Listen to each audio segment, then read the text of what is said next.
Hey guys, Brad Gilmore here. Want to give a big shout out to our title sponsor, Walker Texas Lawyer. If you or a loved one have been injured in an accident, whether that be a car, truck, motorcycle accident, or some kind of other issue, hit up Walker Texas Lawyer at 713-552-1117 or walkertexaslawyer.com. Oh, Brad, what have you done now? Broadcasting live from Houston, Texas, and around the world. TV host, best-selling author, and radio personality Brad Gilmore brings you a collection of conversations with stars from movies. Matthew McConaughey. Brad Gilmore. Mark Wahlberg. Hey, how are you? The legendary Mr. Christopher Lloyd. Christopher, how we doing? I'm doing good. Great introduction. Jessica Alba and Lizzie Mathis. Ladies, thank you so much for joining me. Thank you. Kevin Costner joins us. Thank you so much. Thank you. Television. Jimmy Fallon joins us this morning. Jimmy, how you doing, my friend? Good morning. Thank you so much, Brad, for having me. I appreciate this, bud. Kelly Ripa. Brad, thank you for having me. Comedy. Jay Leno joins us. Jay, how you doing? Hey, Brad, what's going on? Chris Tucker is in the building. Chris Tucker, good morning to you. Hey, Brad. Good morning to you. How are you? George Lopez joins us right now. George, how are you doing, sir? Good morning. Music. Lola Monroe. Thank you. Thank you for having me. The legendary frontman of AC/DC, Brian Johnson, joins us right now. Brian, how you doing? Good morning, Brad. What lovely to talk to me. Funny lad. Megan Trainor. Thank you so much, Brad. You're awesome. Chloe Bailey joins us. I appreciate the time. Appreciate you. And more. This is The Collection. Now your host, The Boat. Brad Gilmore!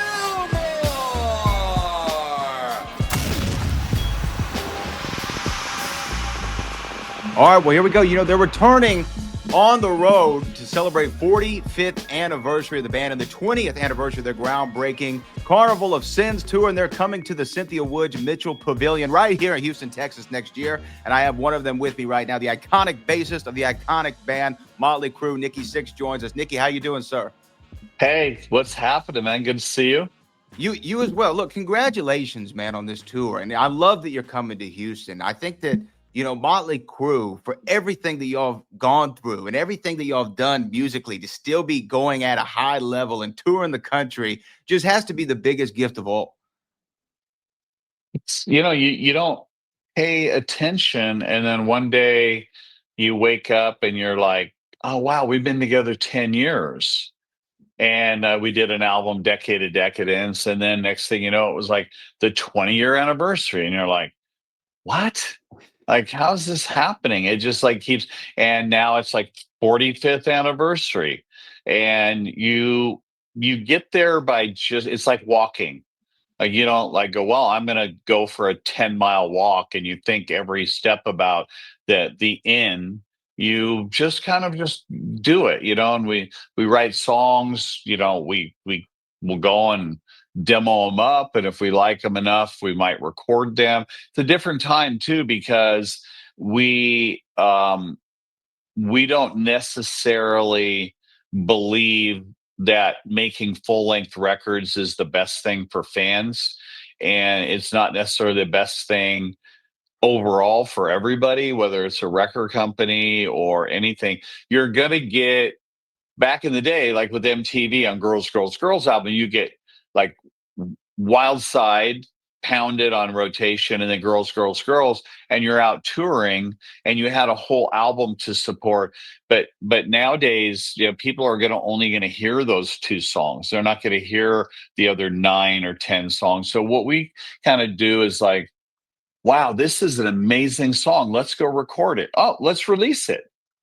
And that's kind of where we're at right now. And it's like, we're not feverishly needing to tour for months and months and months on end. So we find opportunities to do cool stuff with box sets, re-releases, anniversaries, the return of Carnival of Sins, one of our biggest and funnest shows that we did. So it's just like, stay creative, man. Stay creative and make sure the fans are getting really what they want.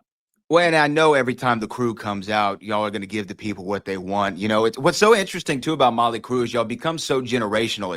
The music is embedded into the culture, right? To where there's 15-year-olds who know all the Mötley Crüe records. I was talking to Phil and Joe from Def Leppard, and they were saying the same thing. It's like now I'm seeing the grandfather, the father, and the son all at the shows, and they're all responding to the same records. Yeah, it's hard to fathom when you started that would ever happen. It's just hard to fathom. I mean, when we opened for the Rolling Stones for a few shows, and that was the first time. This was a long time ago. This is the first time I saw that multi-generational thing, and I was just like, wow.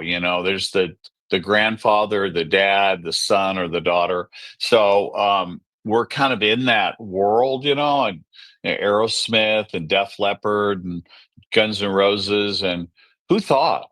Who thought? It's crazy. It's a lot to be grateful for, man. It sure is. It sure is. I want to ask you this because I'm so fascinated. You said by staying creative, and I think now making records in some ways is easier than it's ever been, right? Because you have all these different tools at your disposal when you want to now record. Sure. Going from analog to digital to Pro Tools, and now they even have AI music generation, which I would be curious to know your thoughts on. But now, what is the process? Do you sometimes will just record something straight into your computer, send it to Tommy or send it to whomever? Or what's your musical writing process now, and how is it different? I have my voice memos on here, and there are thousands of ideas. I might just be sitting here at 7 o'clock in the morning having a cup of coffee, and I'm like, oh, I got to record that. And then I usually don't pay attention to them because we're not on a timeline where we have a record company going, okay, we gotta get that record made. And you're like, okay, I gotta come up with that magic song. And so then I go back, and I heard something that I wrote a couple of years ago, just sitting in the kitchen.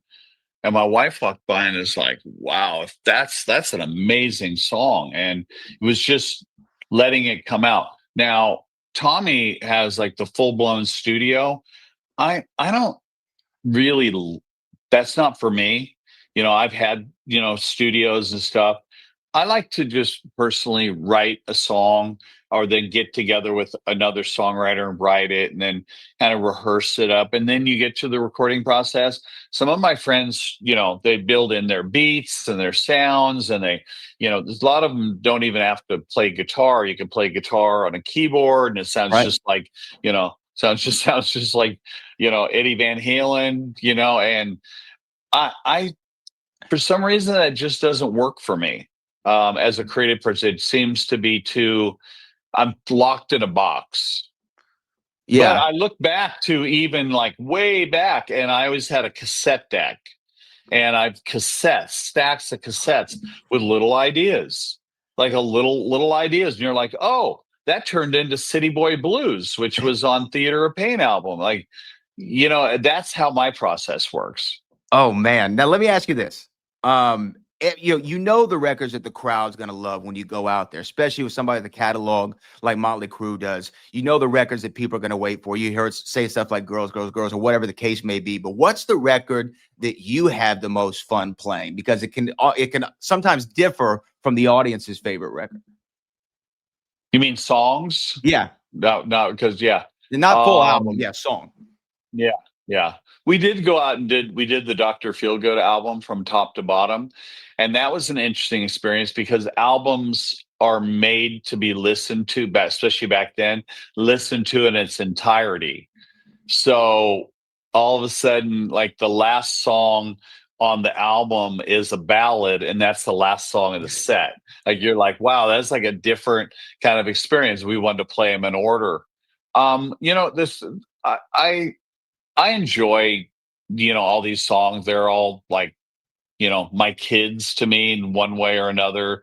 Sure. Lyrically, they, as the main lyricist in the band, I have a lot of responsibility, and I like to just sometimes talk about subjects that are not the same as what you would think, every rock band, like the song Primal Scream came about because I was reading a book called Primal Scream Therapy by a guy, Arthur Janoff, I found out about it because that was what John Lennon was reading and was doing Primal Scream Therapy.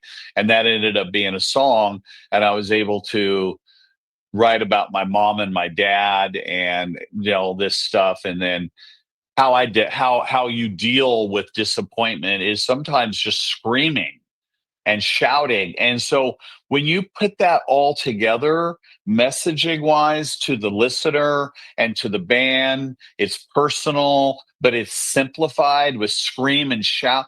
And that song to play live is so exciting, so exciting. And there are probably people that don't know the song. There's going to be people that they don't know every single song and can see the energy in the crowd. They can see it shifting. So you can actually turn people on to new music live too. That's amazing. Well, I cannot wait to see Mötley Crüe right here in Houston. 45 years. Can't believe it's happening, but I'll be there and I can't wait to see it. Nikki, thank you so much, man, for joining us this morning. I really appreciate you. Thanks, man.